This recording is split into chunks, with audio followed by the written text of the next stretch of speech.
सदन के अंदर राहुल गांधी को कहा गया कि राहुल गांधी ने फ्लाइंग किस दी है। राहुल गांधी अपनी बात को कहने के लिए राहुल गांधी ने यूं करके यूं किया। तो ये तो पता नहीं होगा कि देश की मीडिया का कौन सा स्थान है। पता है आपको? पता है आपको? आज रुक जाइए, आज इसी बात पे बहस कर लेते हैं। इस देश में सड़क छाप पत्रकार बहुत इंटरप्ट करते हैं हर चीज के बीच में। इनको पता नहीं है फ्लैंक किस कैसे होती है। ये अभी गांव देहात से उठकर आया ना, मुझसे कह रहे हैं कि मैं बता दूं। आप ये बताओ पत्रकारिता में भारत देश का कौन सा कि कैसे फ्लैंक किस होती है। दूसरी बात ये, अश्लीलता देखने का शौक नहीं है। सुन लीजिए, हाँ, अश्लीलता देखने का शौक नहीं है। अश्लीलता देखने का शौक नहीं है। आप इतने बेशरम पत्रकार हैं। अरे कहाँ से करिए पत्रकारिता? नहीं तो कहाँ से छोड़िए? क्यों छोड़िए? जिस स्कूल से आप पढ़ के निकले ना, अरे सुन लीजिए, गुल्लू एक तिहाड़ी दोनों खड़े हुए हैं। ना तिहाड़ी पढ़ा लिखा ना गुल्लू पढ़ा लिखा, दोनों का काम है हिंदू और मुसलमान कराना। बेटा गुल्लू जरा बताओ देश के 4 स्तंभ कौन कौन से? पत्रकार को बेशर्म पार्लियामेंट को कभी कहिए आप हैं ऐसे। इस देश के अंदर सुप्रीम कोर्ट है। स्मृति ईरानी को मणिपुर नजर क्यों नहीं आता जब स्मृति ईरानी की बेटी की बात हो? नमस्कार, इस वक्त आप देख रहे हैं हरियाणा बाई मेवात। तो दिल्ली में मौजूद है मोहित शर्मा से हम बातचीत करेंगे और वो खड़े हैं मोहित शर्मा। 4 मुसलमानों पे बुलडोजर की कार्रवाई हो रही है, किस तरह देख रहे हैं आप इन कार्रवाइयों को? देखिए, मैं आपको एक बात बता देता हूं कि जिस तरीके से इस देश के अंदर नफरत का बाजार खोला जा रहा है, मैं सिर्फ एक ही बात कहना चाहूंगा कि इस देश की राजनीति खून मांग रही है। अपने बच्चों को बचा कर रखें, संभाल कर रखें, क्योंकि देश की राजनीति आज उफान पर है। मेरे देश में 2023 का चुनाव है और मेरे देश की सरकार जो है वो इस देश के लोगों को, इस देश के नागरिक को अपनी कुर्सी के चलते बलि का बकरा बनाना चाहती है। मैं आपको बता दूं, मोदी सरकार का विजन क्लियर है। हिंदू को मुसलमान से लड़ाना और मुसलमान को हिंदू से लड़ाना। ना तो पेट भरने की बात, ना रोजगार की बात, न शिक्षा की बात, न बेरोजगारी और महंगाई की बात। सिर्फ एक ही बात कि कहां पर मस्जिद को तोड़कर मंदिर बनेगी, कैसे मुसलमान का खून बहाया जाएगा। बस इसी चीज पर भाजपा चर्चा करती है। कभी भाजपा के नेता प्रॉफिट मोहम्मद साहब को लेकर विवादित बयान देते हैं, कभी भाजपा के नेता, आपने देखा होगा कि देश में उपद्रव मचाने का काम करते हैं टी राजा जैसे लोग, जिन्हों का काम ही सिर्फ इस देश के अंदर नफरत फैलाना है। कभी भाजपा के नेता हिजाब को लेकर बयान देते हैं, क्योंकि भाजपा के नेता इस देश में अनपढ़, जाहिल और गवार हैं। भाजपा के नेता पढ़े लिखे तो है नहीं। आज आपने देखा होगा जिस तरीके से सदन के अंदर राहुल गांधी को कहा गया कि राहुल गांधी ने फ्लाइंग किस दी है। इन्हें यही नहीं पता कि फ्लाइंग किस होती कैसे है।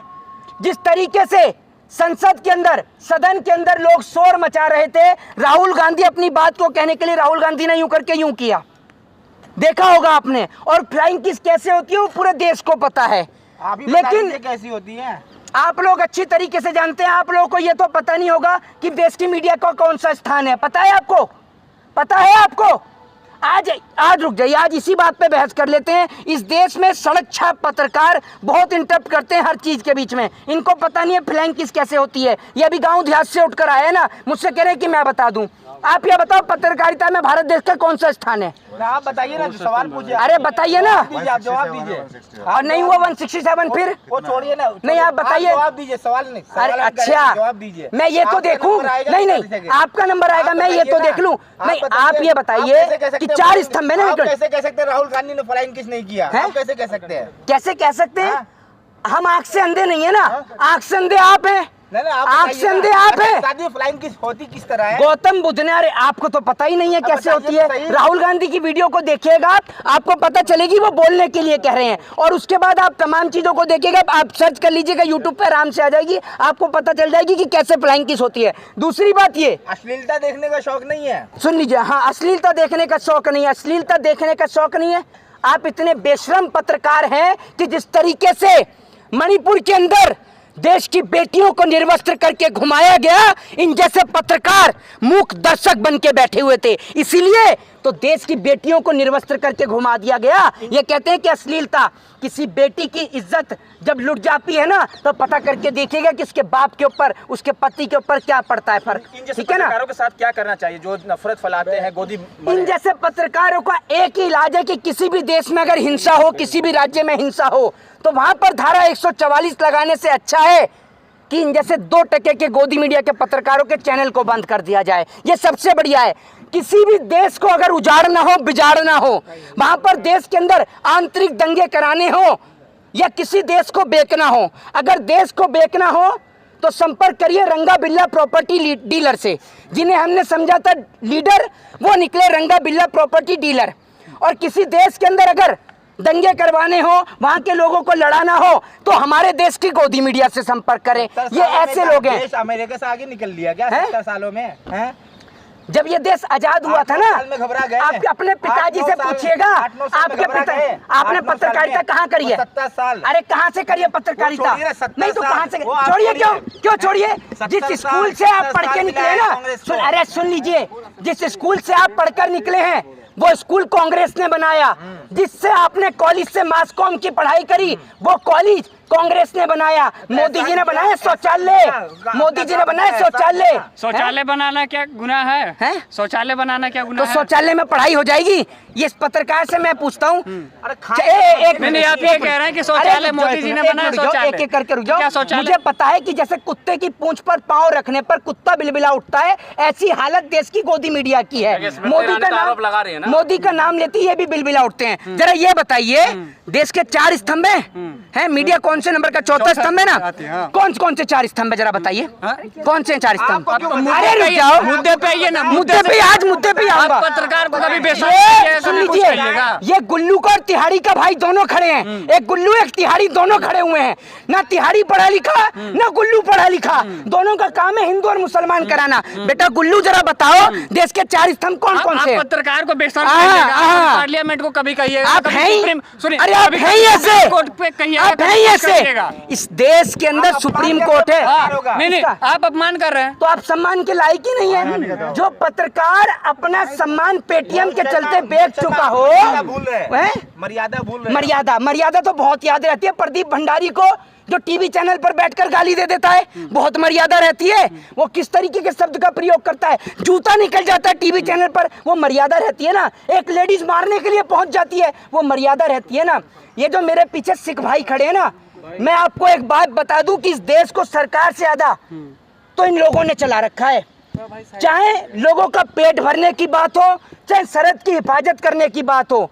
आज अगर हरियाणा के अंदर, नूह के अंदर, मेवात में अगर दंगे हुए, उसको रोकने का काम किया तो वो भी हमारे किसान भाइयों ने किया। जिस तरीके से जाट नेता आगे आए, जाट नेताओं ने आगे आकर कहा कि मेवाती हमारे भाई हैं और ये हिंसा प्रायोजित है और हम इस हिंसा में साथ नहीं लेंगे। एक बात मैं आपको बता दूं कि जो पगड़ी बांधे सिख भाई खड़े हैं ना, अगर ये गुरुद्वारे बंद कर देना अपने, तो इस देश के अंदर जहां अगर 200 लोग भूखे पेट मर रहे हैं ना, वहां पर आप ये समझिए 800 लोग भूखे पेट मरने लगेंगे। वो तो इनका शुक्रिया अदा है कि लोगों के पेट भरने का काम करते हैं, लेकिन उसके बाद भी पेट भर के खा रहे हैं। क्या बात कर रहे अच्छा, पेट भर के खा रहे हैं तो जो गुरुद्वारे में है, हर घर 5 किलो अनाज दिया जाता है, इससे भूखे मर जाएंगे। अरे बेवकूफ पत्रकार, जरा ये बताओ, जिसकी औकात 5 किलो राशन खरीदने की नहीं है, वो 1100 का सिलेंडर खरीद लेगा। तू कच्चा गेहूं खा लेगा? कच्चा चावल खा लेता है क्या भाई? ये तो बता दे। कच्चा गेहूं, कच्चा राशन खाते हो? कच्चा राशन खाते हो? भरपेट खा रहे हैं। तुम कच्चा खाते हो क्या? सब खा रहे हैं। सब खा रहे हैं। अरे भैया सब खा रहे हैं, तुम ही खा रहे हो। सिर्फ तुम्हारा ही पेट भरे जा रहा है, तुम्हारा ही तो पेट भरा, पूरा तो देश खा गए। ईरानी तो बहुत कुछ बोल रही है, उनका उसके बारे में, स्मृति ईरानी के बारे में क्या है? स्मृति ईरानी, आज स्मृति ईरानी बोल रही है कश्मीरी पंडितों को और हिंदुओं को लेकर। स्मृति ईरानी को दर्द महसूस हो रहा है। जब स्मृति ईरानी बताएं, स्मृति ईरानी को तब दर्द महसूस नहीं होता जब उनकी पार्टी का एक बलात्कारी एमएलए कुलदीप सिंह सेंगर एक बेटी के साथ बलात्कार करता है, तब स्मृति ईरानियों को हिंदू का दर्द नजर नहीं आता। जब भारत देश के बॉर्डर पर बैठकर 750 से ज्यादा किसान भाई शहीद हो गए, तब स्मृति ईरानी को दर्द नजर नहीं आता। जब मणिपुर के अंदर देश की बेटियों को निर्वस्त्र कर दिया गया, तब स्मृति ईरानी को दर्द नजर नहीं आता। स्मृति ईरानी को पश्चिम बंगाल ही नजर आता है, राजस्थान नजर आता है, छत्तीसगढ़ नजर आता है। स्मृति ईरानी को क्यों नजर नहीं आता उत्तर प्रदेश? स्मृति ईरानी को मणिपुर नजर क्यों नहीं आता? जब स्मृति ईरानी की बेटी की बात हो। आई फ्लो चल रहा है ना इस वक्त, है आई फ्लो काफी चल रहा है। हाँ, आई फ्लू तो भाजपा के नेताओं को बचपन से है, आज थोड़ी है। आई फ्लू तो बचपन से है और जनता से इनको कोरोना हो जाता है। जनता से भाजपा के नेता मिलते नहीं है। भाजपा के नेता ऐसे हैं कि इनको कोई बस की टिकट ना दे, लेकिन आज ये भाजपा के नेता जो हैं, ये मंत्री और सांसद बन के बैठे हैं। ये इस देश की विडंबना है। किसी एक महान व्यक्ति ने कहा था कि अगर किसी देश को बर्बाद करना हो तो वहाँ के लोगों को धर्म के नाम पर लड़ा दो, वहाँ के लोगों के बीच नफरत पैदा कर दो। लेकिन मोदी जी कहते हैं अमृत काल चल रहा है, विदेशों में डंका बज रहा है, आम जैसा जो होता है ना, हाँ। उस तरह से डंका बज रहा है। तो बेटी पढ़ रही है, सब हो रहा है, कुछ क्या कहेंगे? देखिए, आपकी एक बेशर्मी की ना एक सरहद और सीमा हो चुकी है। मेरे पास आपकी बेशर्मी के लिए कोई शब्द नहीं है। शर्मा, ये गलत बात है। हाँ, आप पे पचर नहीं, रहा, मोदी जी सच कह नहीं रहे हैं। पचर रहा। सवाल पूछो तो बेशर्मी। अगर एक बात सोच कर देखो, सोच वो जो रहे हैं। बेटी है जिसको निर्वस्त्र करके घुमाया गया, पूरा मेरे देश को दुखी बोलना है। नहीं चाहिए। पूरा देश दुखी हाँ है। दुखी आप है, दुखी नहीं है। हाँ दुखी पूरा है। देश दुखी गए है। तुम उसके पास मिलने? पूरा देश गए दुखी है। हैं? गए? मणिपुर चल रहा, गए? आप गए? दुखी है, आप गए? दुखी है। हम तो उसके लिए लगातार आवाज उठा रहे हैं। हम भी उठा रहे हैं आवाज। आपने आवाज कहाँ आवाज हम उठाई? भी उठा बताइए रहे हैं कौन सा आवाज। चैनल है आपका, कहाँ उठाई है? बताइए ना, कहाँ है, कहाँ है? हम भी उठा रहे ये हैं आवाज। 2% के गोदी मीडिया के पत्रकार जिन्हों का काम सिर्फ इस देश में है जी। नहीं, मोदी जी की डंका बजा रहे हैं, डंका बजा रहे हैं विदेश में। कितने विदेश घूम के आए हो आप? मैंने वो कह रहे हैं, डंका बजा रहा हूँ। हैं? मोदी जी ने तो ये भी कहा था कि सबको 15-15 लाख दे दूंगा। दिलवा दिए मोदी जी ने 15 लाख, आप दे 10 दो। सालों में बोलने वाला प्रधानमंत्री आया है, पच नहीं रहा आप लोगों को। हैं? 70 साल में बोलने वाला प्रधानमंत्री आया है। ये बोलता ही बोलता है, करता कुछ है ही नहीं, सिर्फ बोलता ही बोलता है। और बोल बोल के पूरा देश बेच दिया। जिस चीज को कहा मेरा बचपन का उससे नाता है, समझो अगला नंबर उसी का है। ये शुक्र मानो उसने अब तक ये नहीं कहा। अगर आपका नाम लेकर कह दिया ना तो आपको तो बेक ही देगा वो। और मैं तो कहता हूँ सबसे पहले अब आपको बोले कि मेरा मीडिया से बचपन का नाता है, फिर आपको बेकेगा। और बड़ी खुशी होगी इस देश को जब आपको बेकेगा, क्योंकि आप बिक गए तो इस देश से नफरत समाप्त हो एक जाएगी। लास्ट सवाल, जो वो सब बेच देते हैं, तो मोदी जी का गुरु कौन है? हैं? मोदी जी का गुरु कौन है जो सब कुछ बेच रहे हैं मोदी जी? देखिए, मैं आपको एक चीज बता देता हूँ। सरकार का एक ही विजन है, सरकार का विजन क्लियर है। कल बेचे सो आज बेच, आज बेचे सो अब। सरकार अगर चली गई तो देश बेचेगा कब? तो सरकार का तो ये विजन क्लियर है, इसलिए मोदी जी जो है वो देश बेचने में लग रहे हैं। अच्छा, नो जाएंगे क्या आप भी? जी, नो में क्या कहें? देखिए, नू में तो हमारे जितने भी में जाट तो भाई हैं, ब्राह्मण भी जाएंगे क्या? नहीं, मैं आपको जाट और ब्राह्मण में अंतर क्या है? हम लोगों का सबसे बड़े गौरव की बात है, हम भारतीय हैं। बिल्कुल। हमारे देश के लोग पूरे विश्व में भारत देश का नाम रोशन करने का काम करते हैं। हमारे देश के लोग आज ऑस्ट्रेलिया हो, अमेरिका हो, कनाडा हो, यूएसए हो, हमारे ही तो देश के लोग हैं। हमारे ही तो देश के लोग हैं जो भारत देश का नाम रोशन कर रहे हैं। आज आदिवासी दिवस है, तो उसके बारे में क्या कहना चाहोगे आप? देखिए, मैं आपको बता दूं कि इस देश के अंदर आदिवासियों की भूमिका तो एक बहुत बड़ी है। एक महत्वपूर्ण भूमिका इस देश के अंदर आदिवासियों की है। लेकिन इस देश का दुर्भाग्य है कि इस देश के अंदर आदिवासियों को कुछ नहीं मिला। अच्छा, सिवाय आदिवासियों के शोषण के सिवा इस देश ने आदिवासियों को कुछ नहीं दिया। ये बात मैं सर्वोच्च आपको बोल पद पे देता होने के हूँ। बाद भी ये बात कह रहे हैं, सर्वोच्च पद पे होने के सर्वोच्च पद पे क्या मिल गया? सिर्फ एक पद ही तो है। जय हिंद, जय भारत, वंदे मातरम।